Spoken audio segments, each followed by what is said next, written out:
अस्य श्री कृष्णगोपालसहस्रनामस्तोत्र महामन्त्रस्य श्रीनारद ऋषिः अनुष्टुप्छन्दः श्रीगोपालो देवता कामो बीजं मायाशक्तिः चन्द्रः कीलकम् श्रीकृष्णचन्द्रभक्तिफलप्राप्तये श्रीकृष्णगोपालसहस्रनामस्तोत्रजपे विनियोगः प्रकारान्तरम् ॐ ऐं क्लीं बीजं श्रीं ह्रीं शक्तिः श्रीवृन्दावननिवासः कीलकम् श्रीराधाप्रियं परं ब्रह्मेति मन्त्रः धर्मादिचतुर्विध पुरुषार्थसिद्ध्यर्थे जपे विनियोगः ॐ नारद ऋषये नमः श्रीगोपालकृष्ण देवतायै नमः ध्यानम् कस्तूरीतिलकं ललाटफलके वक्षस्थले कौस्तुभं नासाग्रे वरमौक्तिकं करतले वेणुं करे कङ्कणं सर्वाङ्गे हरिचन्दनं च कलया कण्ठे च मुक्तावलिं गोपस्त्री परिवेष्टितो विजयते गोपाल चूडामणिः ॐ श्रीगोपालो महीपालो वेदवेदाङ्गपारगः कृष्णः कमलपत्राक्षः पुण्डरीकः सनातनः ॐ श्रीगोपालो महीपालो वेदवेदाङ्गसारगः कृष्णः कमलपत्राक्षः पुण्डरीक सनातनः गोपतिर्भूपतिस्यास्ता प्रहर्ता विश्वतोमुखः आदिकर्ता महाकर्ता महाकालः प्रतापवान् जगज्जीवो जगद्धाता जगद्भर्ता जगद्वसुः मत्स्यो भीमः भर्ता हर्ता वाराहमूर्तिमान् नारायणो ऋषिकेशो गोविन्दो गरुडध्वजः गोकुलेशो महाचन्द्रः सर्वरीप्रियकारकः कमलामुखलोलाक्षः पुण्डरीकस्वभावः दुर्वासाः कपिलो भौमसिन्धुस्सागरसङ्गमः गोविन्दो गोपतिर्गोत्रः कालिन्दी प्रेमपूरकः गोपस्वामी गोकुलेन्द्रः गोवर्धनवरप्रदः नन्दादिगोकुलत्राता दाता दारिद्र्यभञ्जनः सर्वमङ्गलदाता च सर्वकामवरप्रदः आदिकर्ता महीभर्ता सर्वसागरसिन्धुजः गजगामी गजोद्धारी कामी कामकलानिधिः कलङ्करहितश्चन्द्रो बिम्बास्यो बिम्बसत्तमः मालाकारकृपाकारः कोकिलस्वरभूषणः रामो नीलाम्बरो देवो हली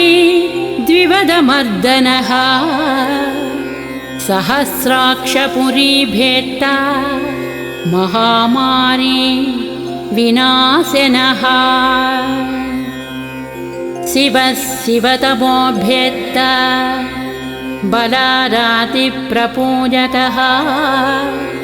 कुमारी वरदायी च वरेण्यो मीनकेतनः नरो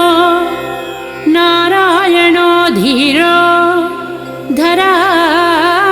धरावतिरुदारधीः श्रीपतिः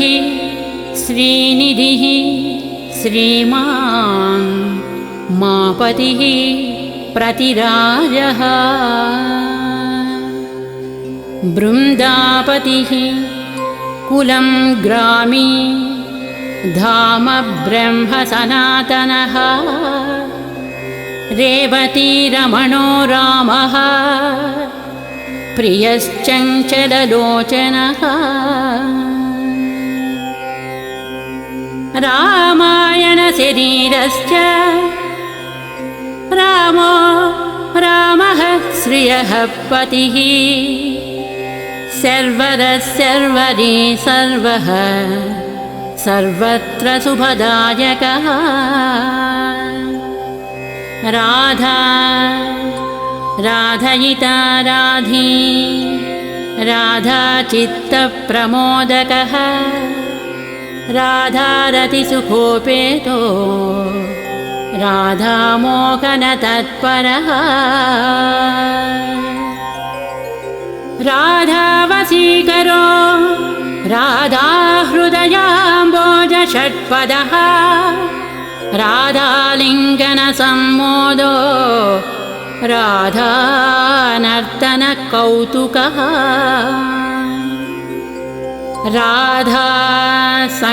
राधासङ्गातसम्प्रीति राधाकामफलप्रदः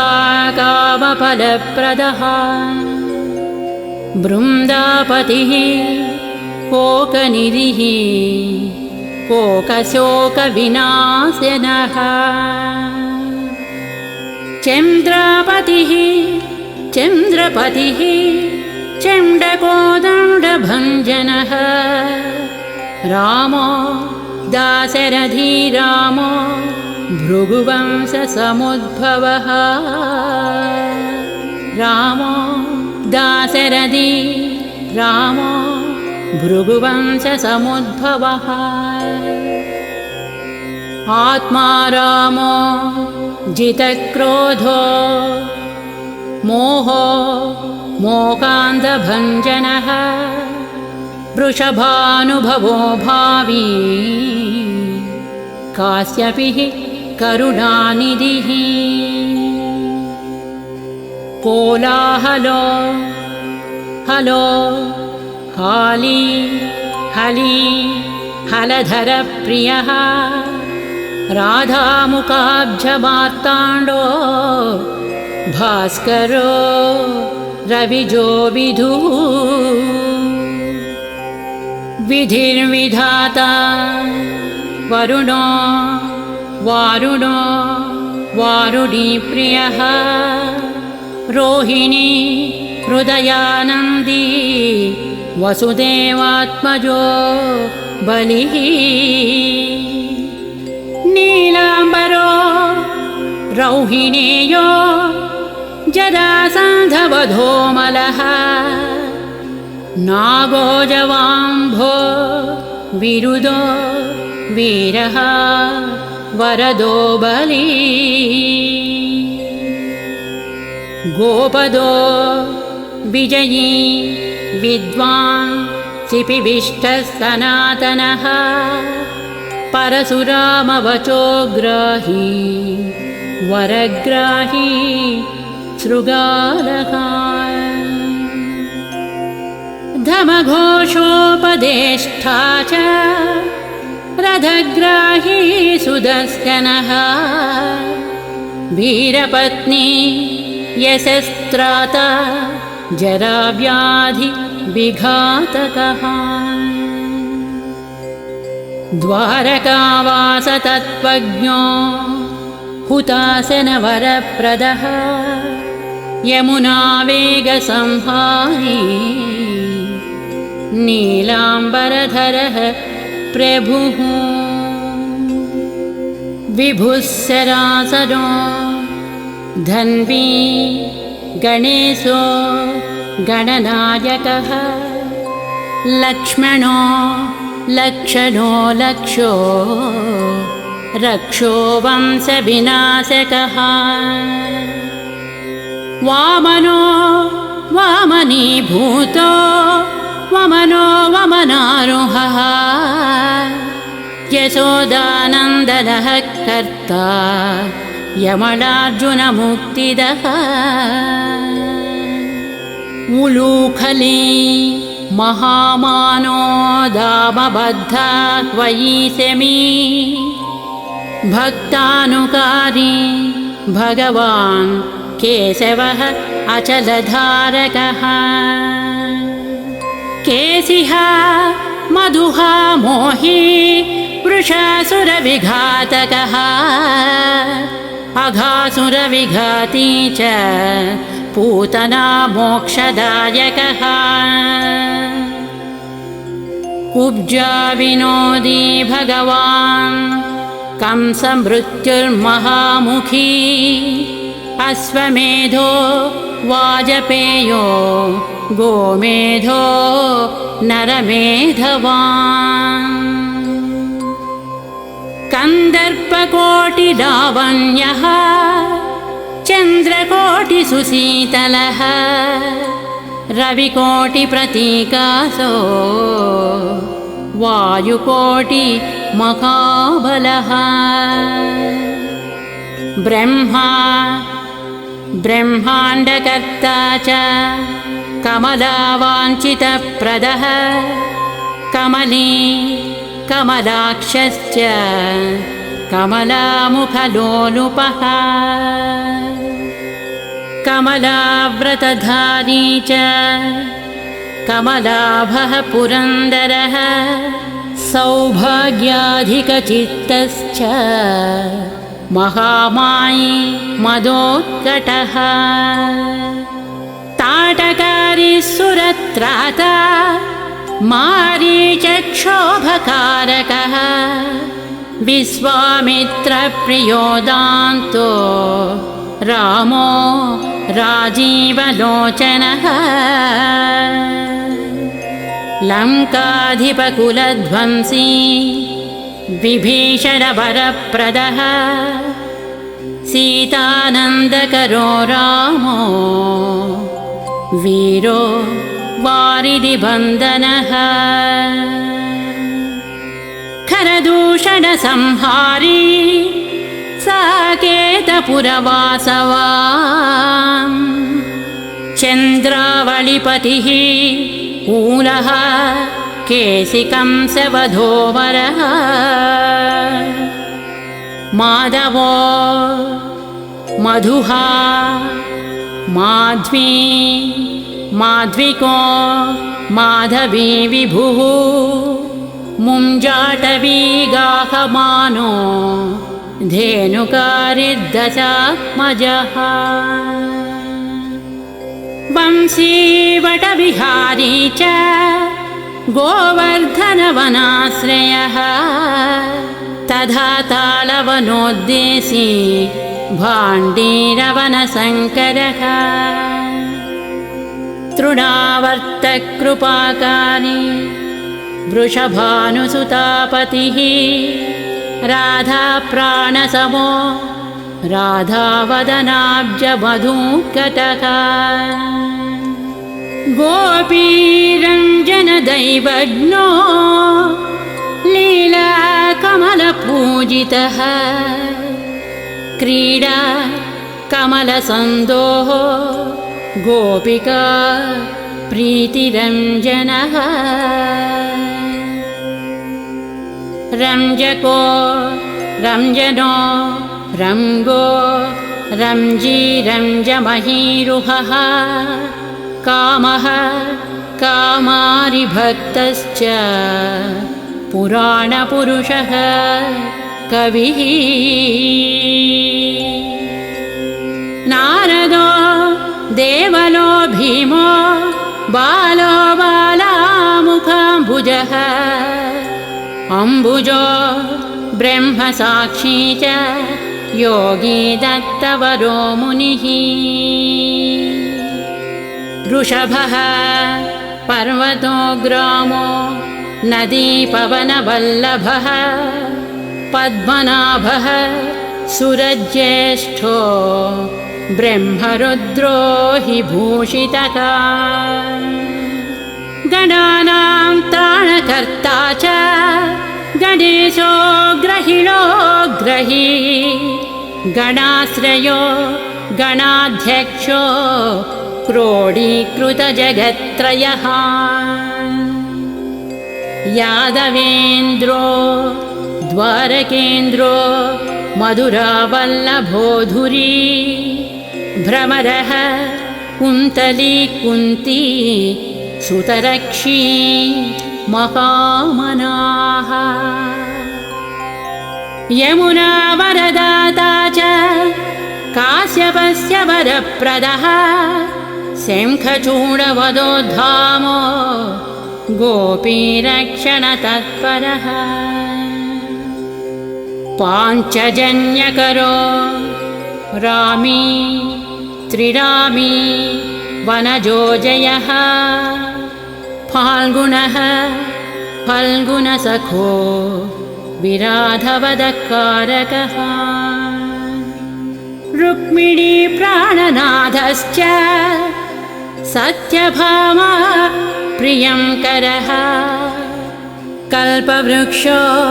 महावृक्षो दानवृक्षो महाफलः अंकुशो भूसुरो भावो भामको भ्रामको हरिः सरलस्याश्वतो वीरो यदुवंशशिवात्मकः प्रद्युम्नो बलकर्ता च प्रहर्ता दैत्यः प्रभुः महाधनो महावीरो वनमाला विभूषणः तुलसीदामसो भार्यो जालधरविनाशनः सूरः सूर्यो मृकुण्डुश्च भास्वरो विश्वपूजितः रविस्तमोः वह्निश्च बाडबो बडबानलः दैत्यदर्पविनाशी च गरुडो गरुडाग्रजः गोपीनाथो महीनाथो बृन्दानाथो वरोधकः प्रपञ्ची पञ्चरूपश्च लतागुल्मश्च गोमतिः गङ्गा च यमुनारूपो गोदा वेत्रवती तथा कावेरी नर्मदा तापी गण्डकी सरयूरजः राजसस्तामसः सत्त्वी सर्वाङ्गी सर्वलोचनः सुधामयो अमृतमयो योगिनां वल्लभः शिवः बुद्धो बुद्धिमतां श्रेष्ठो विष्णुर्विष्णुः शचीपतिः वंशी वंशधरो लोको विलोको मोहनाशनः रवरावो रवो रामो वलो बालो बलाहकः शिवो रुद्रो नलो नीलो लाञ्चली लाञ्चलाश्रयः पारदः पावनो हंसो हंसारूढो जगत्पतिः मोहनी मोहनो मायी महामायो महासुखी वृषो वृषाकपिः कालः कालीरमनकारकः कुब्जा भाग्यप्रदो वीरो रजकक्षयकारकः कोमलो वारुणी राजा जलजो जलधारकः हारकः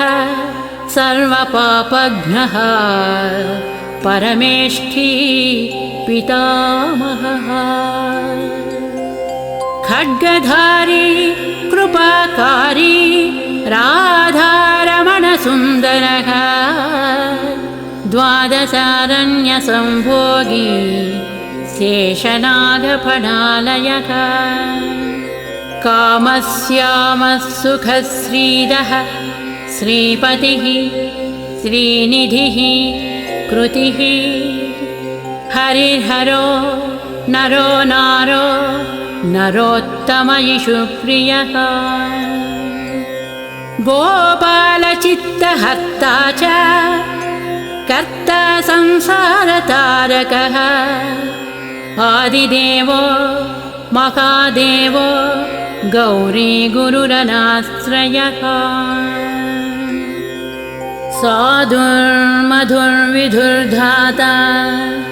त्राता क्रूरपरायणः रोलम्बीचः यग्रीवो वानरारिर्वनाश्रयः वनं वदी वनाध्यक्षो महावल्यो महामुनिः स्यमन्तकबडीप्राज्ञः विघ्नो विघ्नविघातकः गोवर्धनो वर्धनीयो वर्धने वर्धनप्रियः वार्धन्यो वर्धनो वर्धे वर्धिष्णुस्तु सुखप्रियः वर्धितो वर्धको वृद्धो बृन्दारकजनप्रियः गोपालरमणी भर्ता साम्बकुष्ठविनाशनः रुक्मिणीकरणप्रेमा प्रेमी चन्द्रावलीपतिः श्रीकर्ता विश्वभर्ता च नारायण नरो बली गणो गणपतिश्चैव दत्तात्रेयो महामुनिः व्यासो नारायणो दिव्यो भव्यो भावुकधारकः स्वश्रेयसं शिवं भद्रं भावुकं भवुकं शुभं शुभात्मकः शुभस्यास्ता प्रशस्तो मेघनादः ब्रह्मण्यदेवो दीनानाम् उद्धारकरणक्षमः कृष्णः कृष्णः कृष्णः कमलपत्राक्षः कृष्णः कमललोचनः कृष्णः कमलपत्राक्षः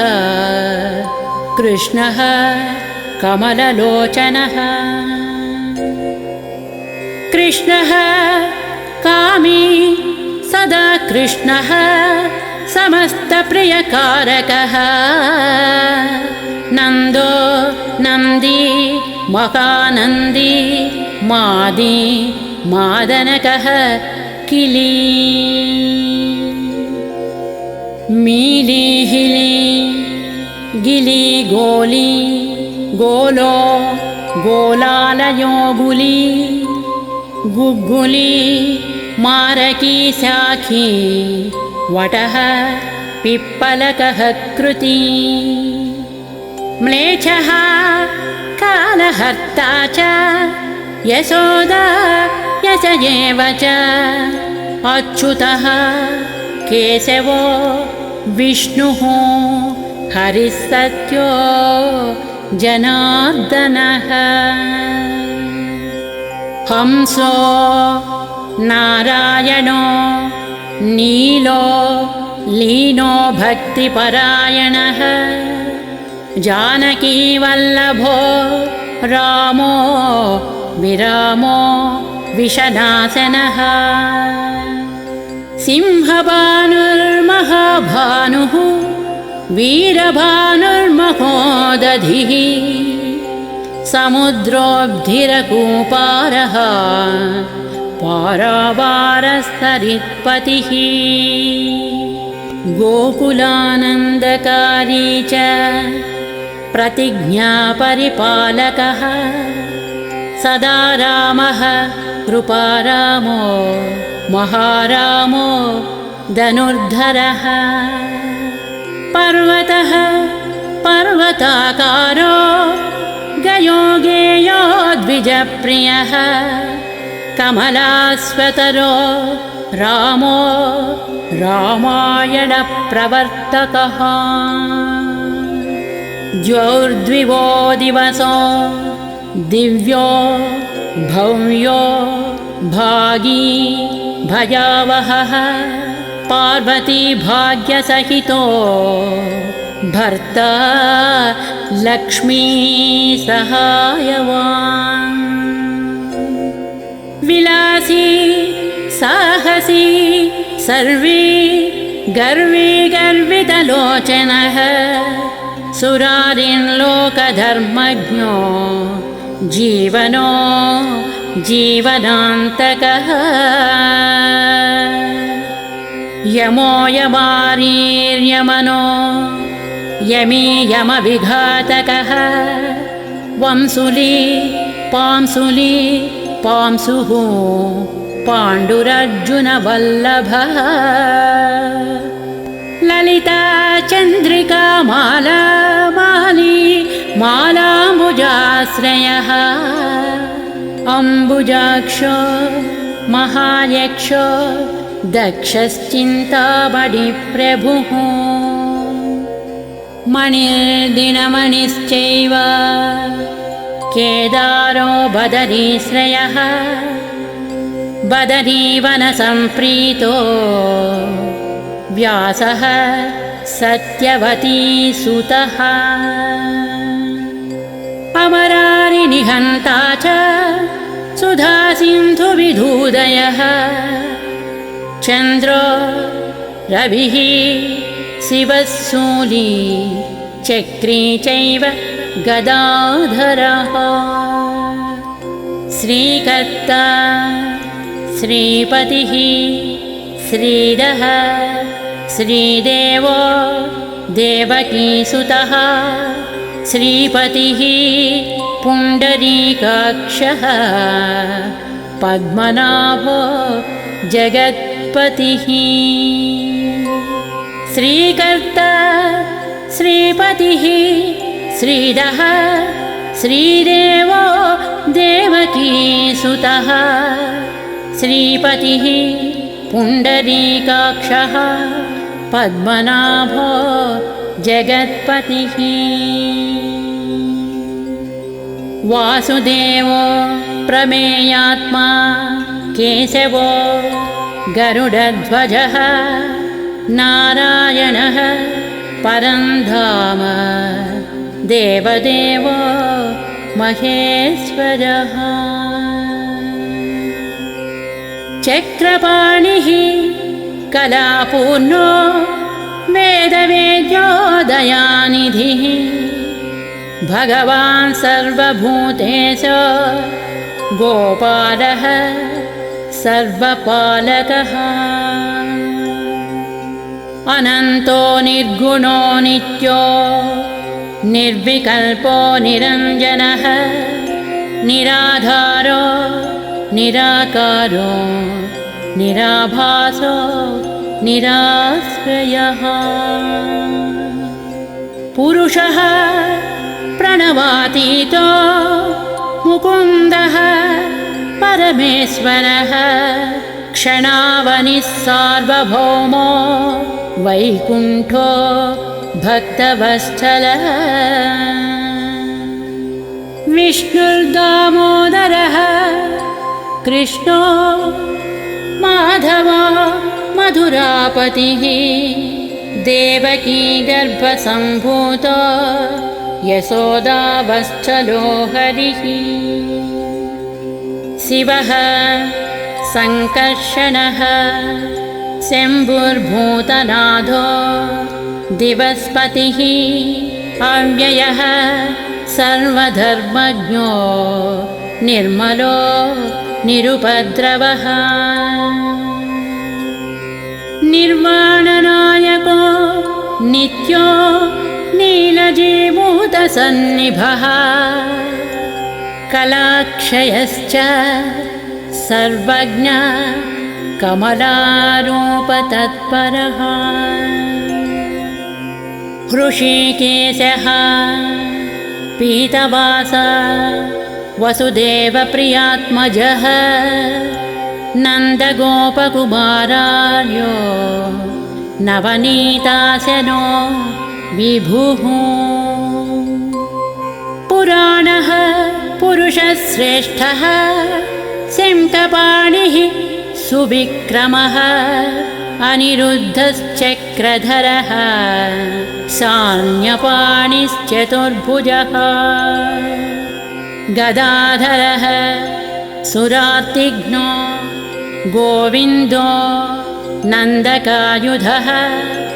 बृन्दावनचरः सौरिः वेणुवाद्यविशारदः तृणावर्तान्तको भीमसाहसो बहुविक्रमः शकटासुरसंहारी बकासुरविनाशनः धेनुकासुरसंहारी पूतनारिः नृकेसरी पितामहो गुरुः साक्षी प्रत्यगात्मा सदाशिवः अप्रमेयः प्रभुः प्राज्ञः प्रतर्क्यस्वप्नवर्धनः धन्यो मान्यो भवो भावो धीरस्यान्तो जगद्गुरुः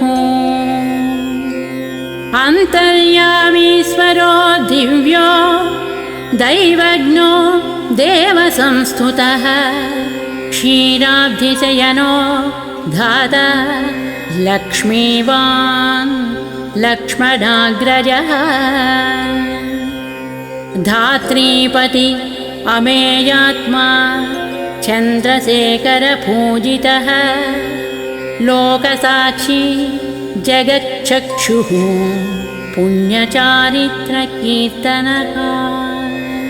कोटिमन्मदसौन्दर्यो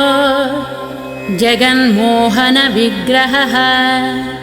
मन्दस्मिततनुर्गोपगोपिका परिवेष्टितः पुल्लारविन्दनयनः चाणूरान्ध्रनिषूदनः इन्दीवरदलश्यामो बर्हि बर्हावतंसकः मुरलीनिनद आह्लादो दिव्यबालाम्बरावृतः सुकपोलयुगः शुभ्रो युगलः सुललाटकः कम्बुग्रीवो विशालाक्षो लक्ष्मीवान् शुभलक्षणः पीनवक्षाश्चतुर्बाहुः चतुर्मूर्तिस्त्रिविक्रमः कलङ्करहितः शुद्धो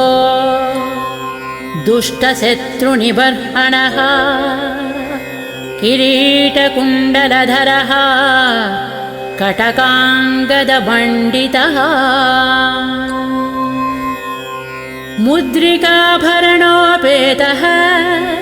कटिसूत्रविराजितः मञ्जीररञ्जितपदः सर्वाभरणभूषितः विन्यस्तपादयुगलो दिव्यमङ्गलविग्रहः गोपिकानयनानन्दः पूर्णचन्द्रनिभाननः समस्तजगदानन्दः सुन्दरो लोकनन्दनः यमुनातीरसञ्चारी राधामन्मथ वैभवः गोपनारीप्रियोदान्तो गोपीवस्त्रापहारकः शृङ्गारमूर्तिः श्रीधामा तारको मूलकारणम् सृष्टिसंरक्षणोपायः क्रूरासुरविभञ्जनः नरकासुरसंहारी मुरारिर्वैरिमर्दनः आदितेयप्रियो दैत्यभीकरो यदुशेखरः जरासन्दकुलध्वंसी कंसारातिः सुविक्रमः पुण्यश्लोकः कीर्तनीयो यादवेन्द्रो जगन्नुतः रुक्मिणीरमणः सत्यभामा जाम्बवती प्रियः मित्रविन्द नाग्नजिती लक्ष्मणा समुपासितः सुधाकरकुले जातो ननन्तः प्रबलविक्रमः सर्वसौभाग्यसम्पन्नो द्वारकापट्टणस्थितः भद्रा सूर्यसुतानाथो लीलामानुष विग्रहः सहस्रषोडशस्त्रीशो भोगमोक्षैकदायकः वेदान्तवेद्यः संवेद्यो वैद्यो ब्रह्माण्डनायकः गोवर्धनधरो नाथः सर्वजीवदयापरः मूर्तिमान् सर्वभूतात्मा आर्तत्राणपरायणः सर्वज्ञः सर्वसुलभः सर्वशास्त्रविशारदः षड्गुणैश्वर्यसम्पन्नः पूर्णकामो दुरन्धरः महानुभावः कैवल्यदायको लोकनायकः आदिमध्यान्तरहितः शुद्धसात्विकविग्रहः असमानः समस्तात्मा शरणागतवत्सलः उत्पत्तिस्थितिसंहारकारणम् सर्वकारणम् गम्भीरः सर्वभावज्ञः सच्चिदानन्दविग्रहः विश्वक्सेनः सत्यसन्धः सत्यवाक् सत्यविक्रमः सत्यव्रतः सत्यरतः सत्यधर्मपरायणः आपन्नार्तिप्रशमनो द्रौपदीमानरक्षकः कन्दर्पजनकः प्राज्ञो जगन्नाटकवैभवः भक्तवस्यो गुणातीतः सर्वैश्वर्यप्रदायकः दमघोषसुतद्वेषी बाणबाहुविखण्डनः भीष्मभक्तिप्रदो दिव्यः कौरवान्वयनाशनः कौन्तेयप्रियबन्धुश्च पार्थरथः सारथिः नारसिंहो महावीरः स्तम्भजातो महाबलः प्रह्लादवरदः सत्यो देवपूज्यो भयङ्करः उपेन्द्र इन्द्र वरजो वामनो बलिबन्धनः गजेन्द्रवरदः स्वामी सर्वदेव नमस्कृतः शेषपर्यङ्कशयनो वैनतेयरथोजयी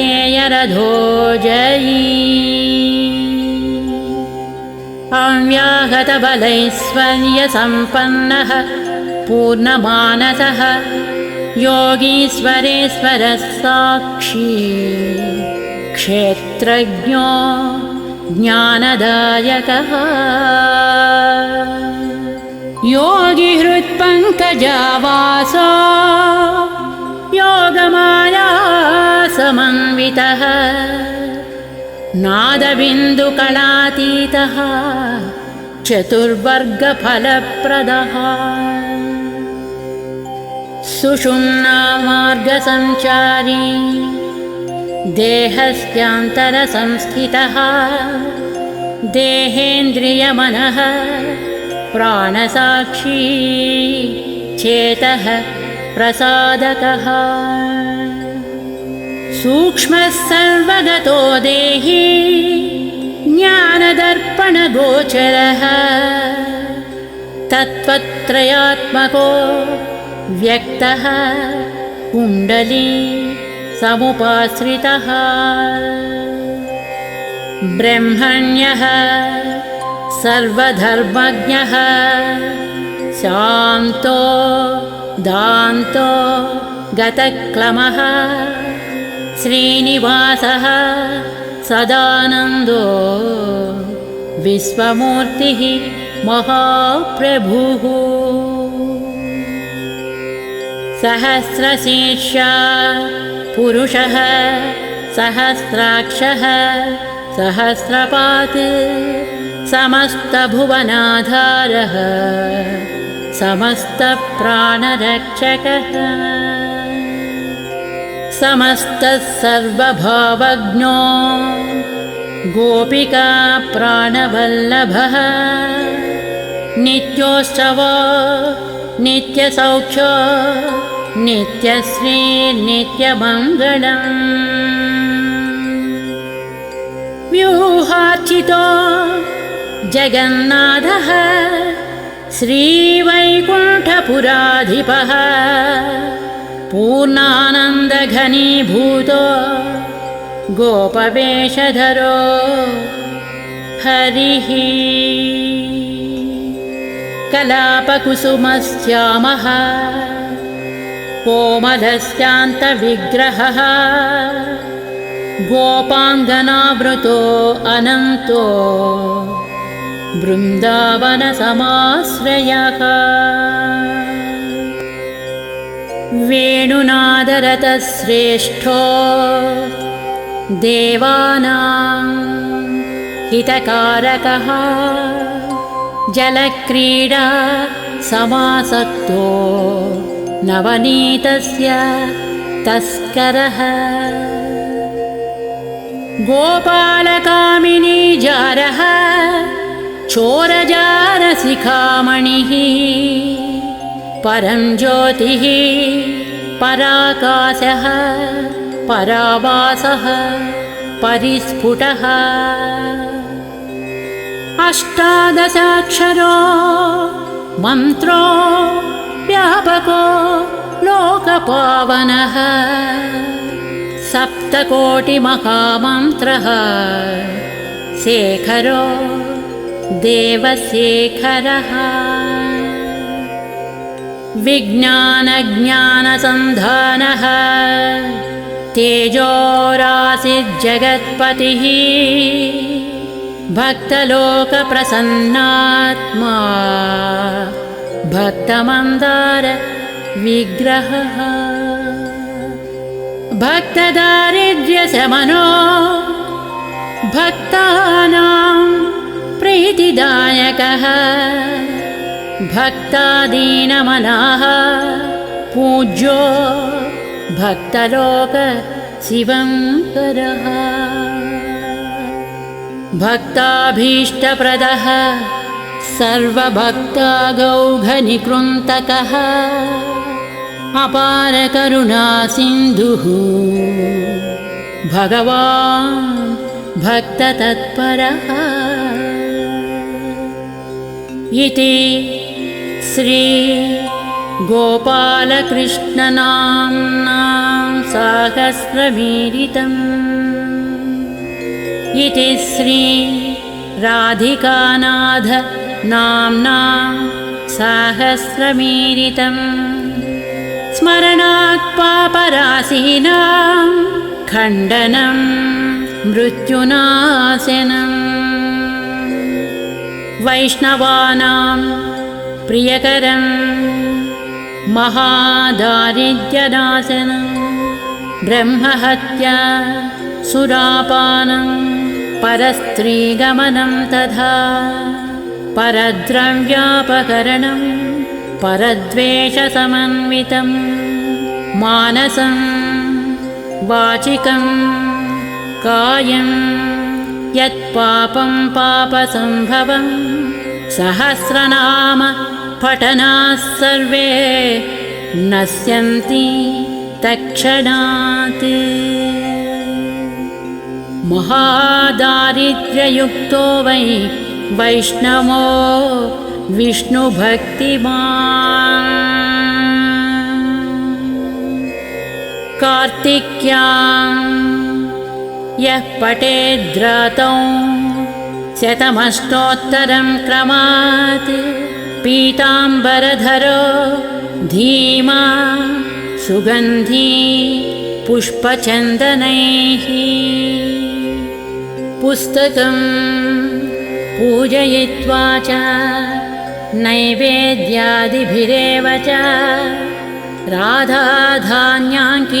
धीरो वनमाला विभूषितः शतमष्टोत्तरं देवी पठेन्नाम सहस्रकं चैत्रे कृष्णे च शुक्ले च कुहू संक्रान्तिवासरे पठितव्यं प्रयत्नेन त्रैलोक्यं मोहये क्षणात् तुलसीमालया युक्तो वैष्णवो भक्तितत्परः रविवारे च शुक्रे च द्वादश्यां श्राद्धवासरे ब्राह्मणं पूजयित्वा च भोजयित्वा विधानतः पठेन्नामसहस्रं च ततसिद्धिः प्रजायते महानिशायां सततं वैष्णवो यः पठेत् सदा देशान्तरगत लक्ष्मीः समायाति न संशयः त्रैलोक्ये तु महादेवी सुन्दर्यः काममोहिताः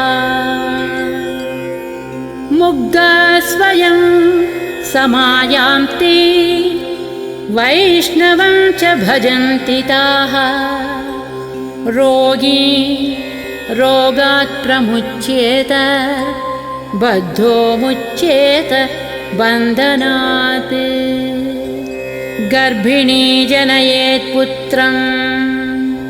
कन्या विन्दति सत्पतिं राजानो वसतां यान्ति किं पुनः क्षुद्रमानुषाः सहस्रनामश्रवणात् पठनात् पूजनात् प्रिये धारणा सर्वमाप्नोति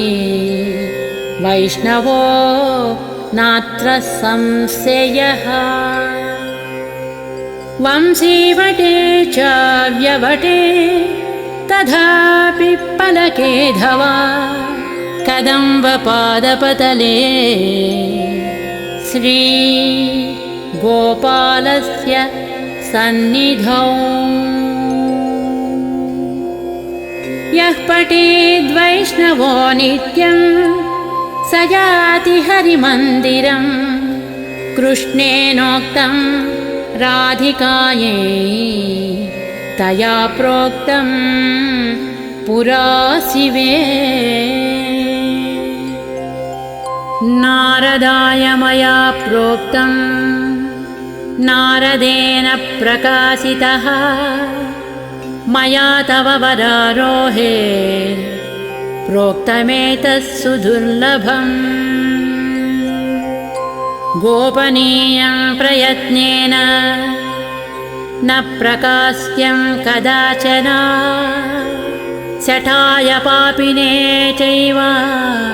लम्पटाय विशेषतः न दातव्यं न दातव्यं न दातव्यं कदाचन देयं शान्ताय शिष्याय विष्णुभक्तिरताय च